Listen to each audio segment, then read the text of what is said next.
نبي بعده أما بعد فأعوذ بالله من الشيطان الرجيم بسم الله الرحمن الرحيم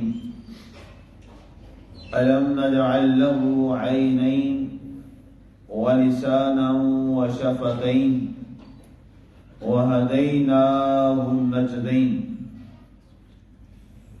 کیا ہم نے اس کی دو آنکھیں نہیں بنائیں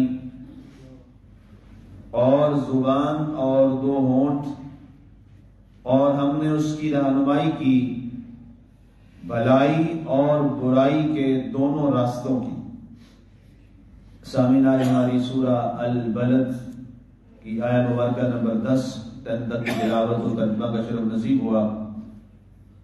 ہماری گفتگو کل چل رہی تھی اس کافر شخص کے بارے میں، اَيَحْسَبُ أَن لَّمْ يَرَهُ أَحَدٌ، کہ وہ اپنا مال خرچ کر کے فنا کر کے وہ سمجھتا یہ ہے کہ اسے کسی نے دیکھا نہیں ہے۔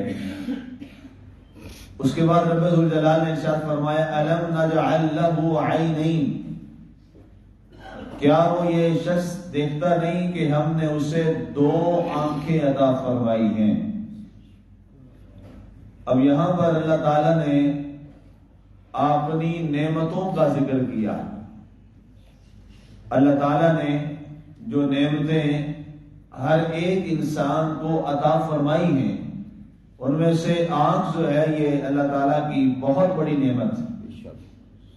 اگر انسان کے پاس یہ خدا نخواستہ آنکھ کی نعمت نہ ہو تو کائنات کی ساری رنگینیاں اس کے لیے بے معنی اور بے مقصد ہو جاتی ہیں۔ جب ان چیزوں کو دیکھ ہی نہیں سکتا، ملاحظہ ہی نہیں کر سکتا، تو اس کے لیے کائنات جو ہے یہ بے رنگ ہے۔ تو اب اللہ تعالیٰ نے اس کے لیے ارشاد فرمایا کہ نعوذ باللہ تو اللہ کا انکار کرتا ہے، اللہ کا کفر کرتا ہے، ہمارے نبی صلی اللہ علیہ وآلہ وسلم کا انکار کرتا ہے، اور سب سے بڑھ کر تو کفر پر ڈٹا ہوا ہے اور برے اعمال کرتا ہے، کفریہ عمل تو کرتا ہے۔ فرمایا کبھی تو نے غور نہیں کیا أَلَمْ نَجْعَل لَّهُ عَيْنَيْنِ، کہ ہم نے اس کو دو آنکھیں عطا کی ہیں، ہم نے اس کی دو آنکھیں بنائی ہیں کہ وہ میرا نظام کائنات دیکھے، وہ سارا یہ حسن فطرت دیکھے، حسن کائنات دیکھے، اور اس کے بعد وہ اس کائنات کو بنانے والے کی توحید اور اس کے نبی اور اس کے محبوب رسالت مآب عالم بنا محمد رسول اللہ صلی اللہ علیہ وآلہ وسلم کی رسالت کا اقرار کر۔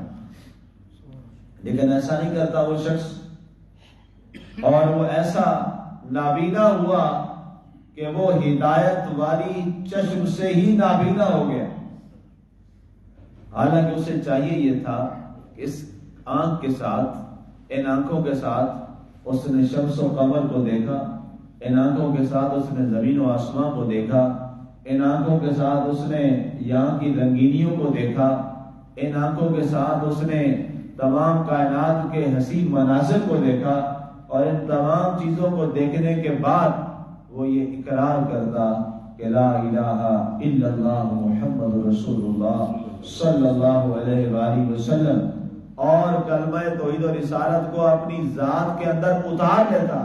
لیکن اس نے الٹا کیا کیا کہ اسی نبی صلی اللہ علیہ وآلہ وسلم کے خلاف کھڑا ہو گیا، اور اسی کائنات کے مالک اور خالق کے خلاف ایسا اٹھ کھڑا ہوا نعوذ باللہ کہ کئی خداؤں کا اقرار کر بیٹھا اور معبود بنا لیے بت، اور پتھروں کو اپنا نعوذ باللہ ملجا اور ماور خدا بنا بیٹھا۔ تو اس کے اس کبھی عمل پر اللہ نے فرمایا اسے کیا اس بات کا احساس نہیں ہے کہ ہم نے اسے دو آنکھیں عطا کی۔ ایک تو براہ راست یہ کافر کے بارے میں، اس کے بعد یہ عمومی طور پر ہر ایک انسان کے لیے، چاہے کوئی مسلمان ہے یا کافر ہے، کہ اس کو اللہ تعالیٰ یہ ارشاد فرما رہا ہے کہ جب کبھی ظاہر ہے مسلمان بھی بہت سی زندگی میں ایسی غلطیاں کر جاتا ہے جو کہ اللہ اور اللہ کے رسول کے احکامات کے خلاف ہے، اور بہت دفعہ ان آنکھوں کا استعمال، حدیث شریف ہے حضرت مجاہد رضی اللہ تعالیٰ عنہ سے یہ حدیث روایت کی جاتی ہے، آپ فرماتے ہیں کہ رسول اللہ صلی اللہ علیہ وآلہ وسلم نے ارشاد فرمایا کہ اللہ تعالیٰ نے تمہیں 2 آنکھیں دی ہیں، اور اگر یہ کبھی برائی کی طرف اٹھنا چاہیں تو فرمایا غور کر، اللہ نے ان کو 2 پلکوں کے درمیان رکھا ہے، اور پلکیں اسی لیے اللہ نے دی ہیں کہ اگر یہ برائی کو اور برا دیکھنا چاہیں، بری نظر سے دیکھنا چاہیں تو فوراً اپنی پلکوں کو استعمال کرتے ہوئے ان کو اپنی پلکوں کے ساتھ بند کر دیں۔ یہ حدیث شریف۔ اب انسان اس پہ غور نہیں کرتا۔ اللہ کے رسول صلی اللہ علیہ وسلم نے یہ ہمیں سمجھایا کہ ہر ایک چیز اگر بنائی گئی ہے اور اسے وہاں رکھا گیا ہے تو اس کی ایک حکمت ہے۔ اب اگر یہ پلکیں ہیں تو لوگ شاید پلکوں کا کیا مطلب سمجھیں اور اپنے مطالب نکالیں پلکوں سے، لیکن اللہ تعالیٰ نے اور اللہ کے رسول نے جو بیان فرمایا ہے صلی اللہ علیہ وسلم نے، اصل مقصد تو وہی ہے، کیونکہ اصل چیز کو تو وہی جانتے ہیں، یا اللہ جانتا ہے یا اللہ کا رسول صلی اللہ علیہ وسلم جانتے ہیں۔ انہوں نے فرمایا یہ پلکیں اوپر نیچے اس لیے بنائی ہیں کہ اگر یہ آنکھ جو اللہ تعالیٰ نے تمہیں اتنی بڑی نعمت دی ہے، اگر یہ کسی ناجائز چیز کو دیکھے، اس چیز کو دیکھو جس سے دیکھنے سے اللہ نے منع کیا ہے، تو فوراً ان پلکوں کو ملا لو تاکہ پلکوں کے پیدا ہونے کا مقصد پورا ہو جائے۔ اس کے بعد اس طرح فرمایا گیا اگر کبھی تجھے ایسا ہو کہ تیری آنکھ برائی کی طرف تجھے قائل کرے، تجھے مائل کرے، تو فرمایا فوراً غور کر اور سوچ کہ اللہ نے جو تجھے آنکھ کا نور دیا ہے، یہ اس نے اپنے نور سے تجھے ایک حصہ عطا کیا ہے، یہ آنکھوں کا نور اس لیے تو نہیں ہے کہ اسے برائی کی جگہ استعمال کیا جائے، بلکہ یہ اللہ نے جو آنکھوں کا نور دیا ہے، روشنی دی ہے، یہ اس لیے ہے کہ اس نور کے ساتھ اس ذات جو خالق نور ہے اس کے جلووں کو دیکھا جائے، اس کی بنائی ہوئی وہ چیز ہے جس کو اس نے دیکھنے کا حکم دیا ہے اس کو دیکھا جائے۔ یہ آنکھیں جب اٹھیں تو کسی نیک جگہ کی طرف اٹھیں، نیک جگہ کو دیکھنے کے لیے اٹھیں۔ یہ نظر انسان کی اٹھے تو انہی اللہ کے کلام الفاظ قرآنیہ کی تلاوت کے لیے اٹھے۔ یہی آنکھ اگر اٹھے تو کسی ایسے نیک کام کے لیے جس کے لیے انسان چل کے جائے تو یہ انسان کو آگے راستہ دکھاتی جائے۔ انسان جیسے نماز پڑھنے کے لیے ہم آتے ہیں، کسی اور جگہ نیک کام کے لیے جاتے ہیں، بیوی بچوں کے لیے رزق کے حلال کمانے کے لیے جاتے ہیں، تو ہم اس آنکھ کا استعمال کرتے ہیں اس کے ذریعے اور ہم راستوں کی طرف چلتے ہیں۔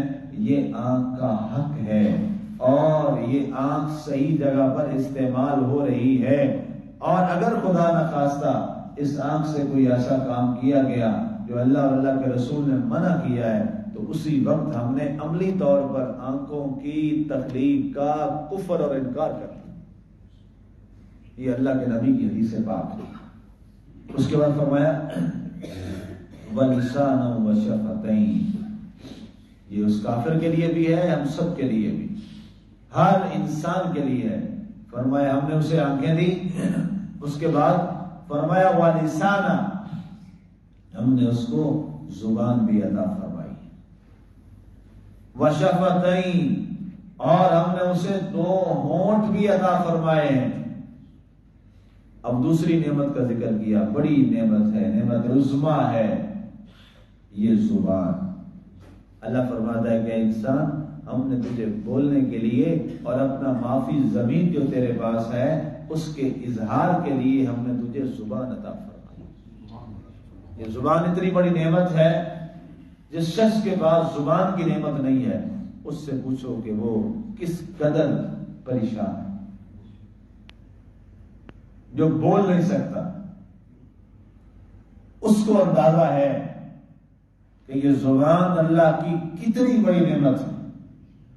فرمایا یہ زبان ہم نے تمہیں اس لیے نہیں دی کہ زبان کے ساتھ تو غیبت کرے، یہ زبان اس لیے نہیں دی اس کے ساتھ تو چوری کھائے، زبان اس لیے نہیں دی اس کے ساتھ تو گالی بکے، زبان اس لیے نہیں دی کہ اس کے ساتھ تو لوگوں کے دلوں کو تکلیف پہنچائے، لوگوں کی دل آزاری کرے۔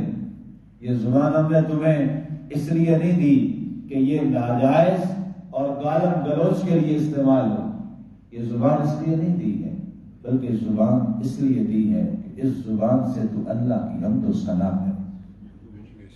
یہ زبان اس لیے دی ہے کہ اس کے ساتھ تو اللہ کے کلام کی تلاوت کرے، زبان اس لیے دی ہے کہ اس کے ساتھ تو حدیث رسول کی تلاوت کرے، زبان اس لیے دی ہے کہ اللہ کے دین کی تبلیغ کے لیے استعمال کرے، زبان اس لیے دی ہے کہ اس کے ذریعے تو لوگوں کو اچھی بات کہے۔ بڑی واضح حدیث ہے، اگر انسان حدیث کے اس ٹکڑے پہ عمل کر لے تو دنیا کا کامیاب ترین انسان بنتا ہے۔ اللہ کے نبی بخاری کی حدیث ہے، اللہ کے نبی صلی اللہ علیہ وسلم نے فرمایا قل خیر او لیصمت۔ یہ حدیث کے بہت سے تھوڑے سے الفاظ ہیں جوامع الکلم میں سے، لیکن پوری انسانی زندگی کی سب سے بڑی تربیت ہے۔ اللہ کے نبی صلی اللہ علیہ وسلم فرماتے ہیں قل خیر او لیصمت، فرمایا جب بولے تو اچھا بولے، اگر اچھا نہیں نہ بول سکتا تو پھر چپ رہے۔ کتنی بڑی بات ہے اور کتنی بڑی نصیحت ہے۔ اور ایک دن آقا کریم صلی اللہ علیہ وسلم نے یہ حدیث بیان کرتے ہوئے فرمایا میری امت کے بہت سے لوگ صرف زبان درازی کی وجہ سے جہنم میں ڈالے جائیں گے۔ یہ حدیث سننا تھی، یہ فرمان سننا تھا، اگلے دن مجلس نبی صلی اللہ علیہ وسلم میں حضرت ابو بکر صدیق اپنی زبان پر ایک پتھر رکھ کے آئے۔ اب وہ کوئی بات کرنا چاہیے تو آقا کریم علیہ السلام جانتے تھے کہ اب کیا معاملہ ہے۔ فرمایا ابو بکر تم بول نہیں رہے، خاموش۔ فرمایا کیا ہوا؟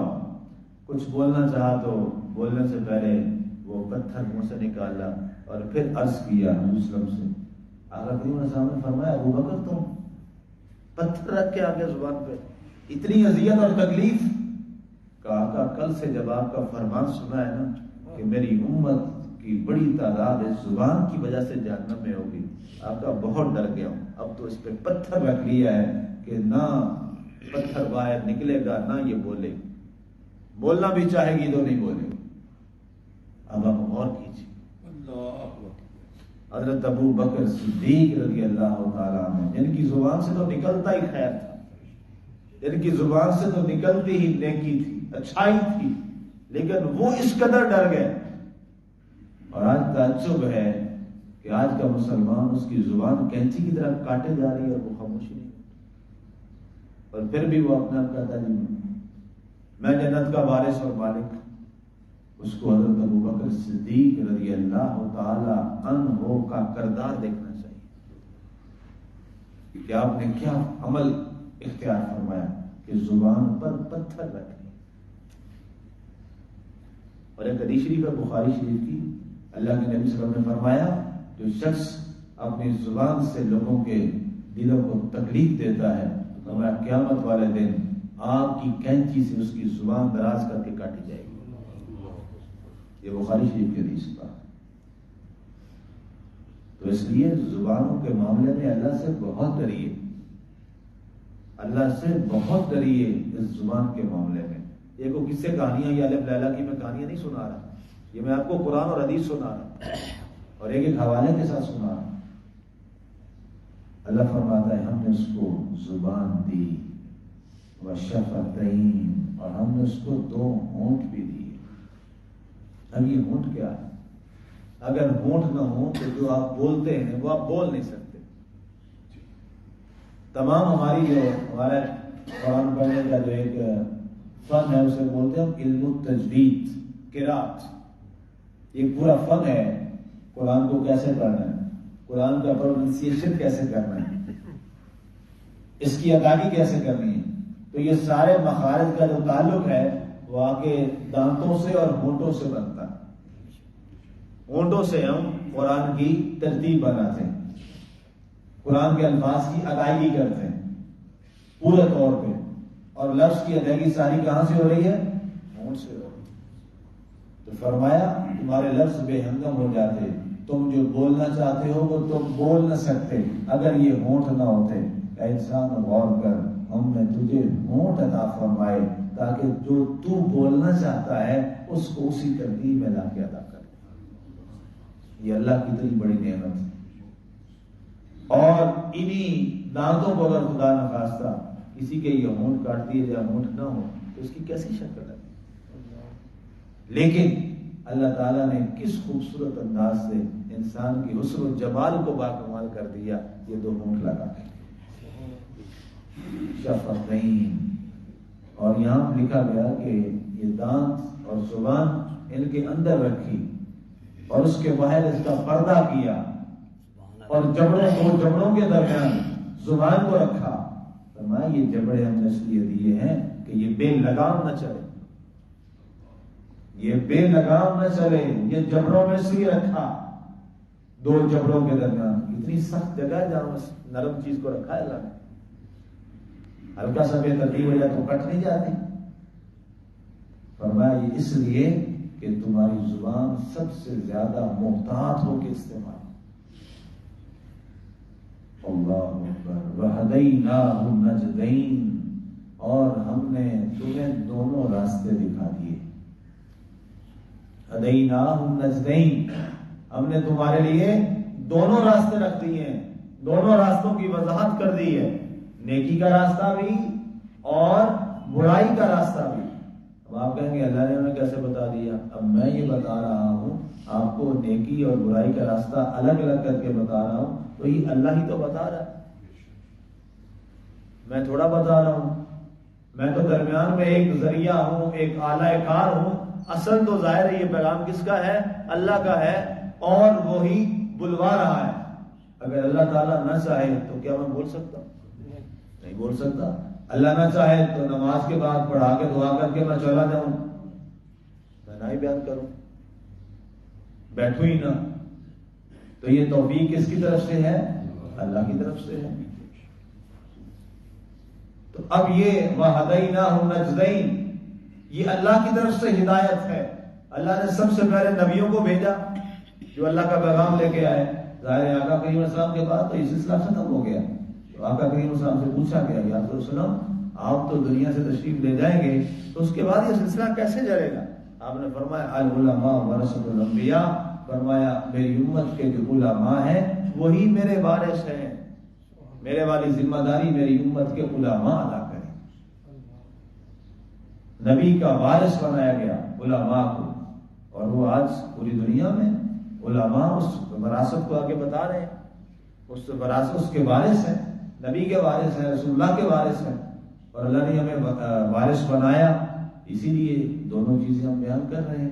وَهَدَيْنَاهُ النَّجْدَيْنِ, فرمایا خیر و شر ہم نے تمہارے سامنے رکھا, اب فیصلہ تم نے کرنا ہے کہ تم حق پر خیر پر چل کے اللہ کے محبوب بندے بننا چاہتے ہو یا شر پہ چل کے شیطان کے بندے بننا چاہتے ہو. اب یہ فیصلہ تم نے کرنا ہے. اب دیکھیے اللہ نے کیسا انتظام کیا ہے, ہر ایک کو موقع دیا ہے ہدایت کا اور شر کے راستے کو سمجھنے کا.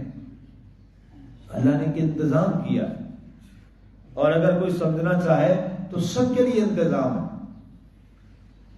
اور بے لاس اور بے قیمت سب کے لیے بغیر کسی معاوضے کے اللہ نے اس کا انتظام کیا. آؤ بھائی سیکھو, سمجھو, اس سے ہدایت لو اور اللہ تعالیٰ کے راستے پر چل کر اپنے آپ کو اچھا انسان بنا. تو یہ یاد رکھیے, باقی دنیا یہ ساری چیزیں محض کھیل تماشا اس کو قرآن نے کہا ہے. اصل کامیاب شخص وہی ہے, یہ بات طے ہے. کامیابی کا معیار نہ دولت ہے, نہ جناب کوئی بڑی ڈگریاں ہیں, نہ بڑے مکان محلات ہیں, نہ وزارتیں ہیں, نہ مشارتیں ہیں, نہ کوئی اور چیزیں ہیں. کچھ بھی نہیں ہے کامیابی کا معیار. کامیابی کا معیار صرف اور صرف تقویٰ. بس یہ سب ہر چیز ایک بس قصہ کہانی ہے, ایک وقت کے بعد وہ ختم ہو جاتا ہے. یہ میں پرسوں صاحب سے بات کر رہا تھا, میں نے کہا جی میانی شریف کے قبرستان میں نے کہا کہ میں کبھی کبھی جاتا ہوں، دانستہ جاتا ہوں، وہاں کچھ تختیاں میں پڑھتا ہوں، اور میں لکھا ہوتا ہے نام والی ریاست بر صغیر، پوری بر صغیر کا بادشاہ، اس میں پاکستان بھی ہے، پورا ہندوستان بھی ہے، بنگلہ دیش بھی ہے، اور اس کی قبر کی بس اب تختی ایک نظر آتی ہے، باقی کچھ نہیں ہے۔ بر صغیر کی ریاست کا فرما روا تھا، اور آج حال کیا ہے؟ کچھ بھی نہیں ہے۔ کیا حیثیت رہی؟ کچھ نہیں ہے، تباہ ہو گیا، ختم ہو گیا، وجود ختم ہو گیا۔ اور اس طرح کے آپ کو بڑے بڑے نام تختیوں پہ لکھے ہوئے نظر آئیں گے، کوئی حیثیت نہیں ہے، کچھ بھی نہیں ہے۔ اللہ کے ہاں کامیابی کا جو معیار ہے اور جو کامران انسان ہے وہ صرف وہی ہے جو دنیا سے مسلمان ہے، بس جو دنیا سے مسلمان ہے۔ اور دنیا سے مسلمان اصل میں تو ہمارا نام تو پہچان تو یہی ہے نا، جو قرآن میں لکھا ہے وہ سماکم المسلمین، اللہ نے تمہارا نام مسلمان رکھا ہے۔ اگر انسان مسلمان بن جائے، مسلمان کیا ہے اگر دیکھنا ہو تو یہ سامنے ممبر پہ ان کے نام لکھے ہوئے ہیں، حضرت ابو بکر صدیق یہ مسلمان، یہ تھے مسلمان، حضرت سیدنا فاروق اعظم رضی اللہ تعالیٰ عنہ یہ تھے مسلمان، جناب علی مرتضیٰ، جناب عثمان غنی ذوالنورین رضوان اللہ تعالی علیہ مجمعین، جناب بلال حبشی رضی اللہ عنہ، جناب سہیل رومی رضی اللہ تعالیٰ عنہ، جناب سلمان فارسی رضی اللہ تعالیٰ عنہ، جناب طلحہ، جناب زبیر رضی اللہ تعالیٰ عنہ، یہ نام یہ عظیم ہستیاں، یہ کیا تھے؟ جب بھی ان سے کوئی پوچھتا ہوا کہتے تھی انا مسلم و انی مسلم، میں مسلمان ہوں۔ اصل تو ہماری یہی پہچان ہے، اور اگر انسان مسلمان ہو کر دنیا سے چلا گیا، اقبال کا وہ شعر ہے چوب گویم مسلمانم بلرزم کہ دانم مشکلات لا الہ الا اللہ۔ اقبال کہتے ہیں جب میں اپنے آپ کو مسلمان کہتا ہوں نا تو میں لرز جاتا ہوں، کانپ جاتا ہوں۔ چومی گویم مسلمانم بلرزم کہ دانم مشکلات لا الہ الا اللہ، کیونکہ میں جانتا ہوں کہ جو میں نے کلمہ پڑھا ہے نا لا الہ الا اللہ محمد رسول اللہ، اس کی مشکلات بڑی، اس کی مشکلات بڑی۔ تو اس لیے مسلمانوں آج کے ہمارے درس میں اللہ تعالیٰ نے یہاں پر 4 چیزوں کا ذکر کیا۔ ہم نے آنکھیں دی، ہم نے تمہیں زبان دی، ہم نے تمہیں ہونٹ دیے، اور ہم نے تمہیں خیر و شر کا راستہ دکھایا۔ یہ 4 باتوں کا ہمیں بتایا گیا ہے، اور ہم سے ان کے بارے میں سوال ہوگا، پوچھا جائے گا۔ یہ عام طور پہ ہوتا ہے نا جی، شاید لوگ سمجھتے ہیں کہ جی مفتی صاحب بیٹھے ہیں، کوئی اور بھی ہے نا، وہ خطاب کر رہے ہیں، بس ٹھیک ہے چل رہا ہے، درس دے دیا چلے گا، نہیں، اس ایک درس کا سوال ہوگا، ایک خطاب کا سوال ہوگا۔ ہاں جی تمہیں بتایا گیا کہ نہیں بتایا گیا؟ تمہیں یہ بات بتائی گئی تھی کہ نہیں بتائی گئی؟ بتاؤ اس کا جواب۔ ایک ایک چیز کا سوال ہوگا، ایک ایک چیز کا پوچھا جائے گا، حجت قائم کی جائے گی۔ ہاں نہیں بتایا تو بتاؤ ہمیں تمہیں بتایا نہیں گیا، اس کا جواب ہم اس سے لیں جس نے بتانا تھا، اور اگر بتایا گیا ہے تو بتاؤ عمل کیوں نہیں کیا، یہ تمہاری ذمہ داری ہے۔ ہم سارے پابند ہیں، باؤنڈ ہیں، اس لیے اس آخرت کی طرف ہم اپنی ساری توجہ کریں اور اپنی زندگی کو اس کی طرف مبذول کریں، تاکہ ہم دنیا سے مسلمان ہو کے رخصت ہوں۔ اللہ ہمیں کامل مسلمان بنائے، آمین۔ وما علینا الا